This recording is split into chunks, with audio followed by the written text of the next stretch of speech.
Commission তারা আরো করা হচ্ছে এসআইআর নিয়ে, সেই তথ্য আপনাদের দেব। এসআইআর এর কাজ আপনারা জানেন রাজ্যে চলছে, কিন্তু সেই কাজে যদি একটুও ভুল হয় তাহলে সিইও থেকে শুরু করে বিএলওরা কেউই কিন্তু রেহাই পাবেন না। একেবারে কড়া এই হুঁশিয়ারি দিয়েছেন মুখ্য নির্বাচন কমিশনার জ্ঞানেশ কুমার।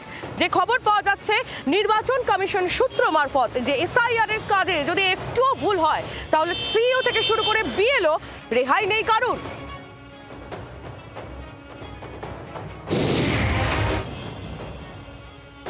দিনের পর দিন একটার পর একটা নির্দেশ আসছে, এখন একটা নির্দেশ আসছে, তার পরক্ষণে আরেকটা নির্দেশ আসছে, দুটো কন্ট্রাডিক্টরি নির্দেশ।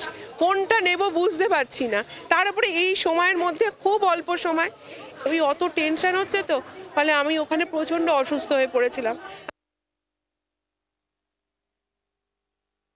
বেশ কিছু বিএলওর সমস্যা হচ্ছে এবং সেগুলি ন্যায্য, তার কারণ জাতীয় ইলেকশন কমিশন তারা যথাযথ প্রস্তুতি এবং সময় না দিয়ে একটা হঠকারী অদূরদর্শী সিদ্ধান্ত নিয়ে বিএলওদের নামিয়েছেন।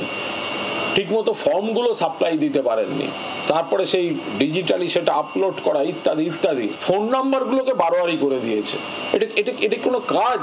ফলে এটা তো খুব মানে একটা সর্বনেশের জায়গায় গেছে, তাদের কয়েকজনের একেবারে জীবন দুর্বিষহ হয়ে যাচ্ছে। আপনাদের চাকরি সবার আগে, সেই জন্য কারো কথাতে, কোনো নেতার কথাতে, বিজেপির নেতা হোক, তৃণমূলের নেতা হোক বা অন্য কোনো দলের নেতা হোক, কারো কথাতে অনৈতিক কাজ করবেন না, বেআইনি কাজ করবেন না।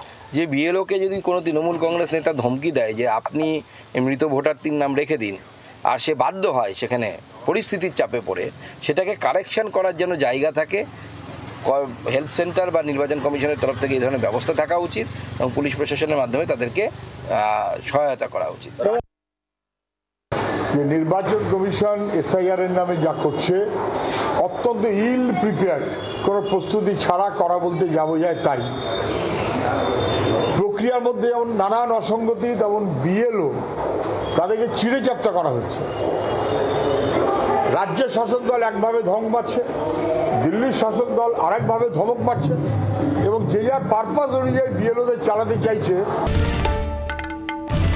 বাংলার আওয়াজ, বাঙালির আবেগ, জি 24 ঘন্টা।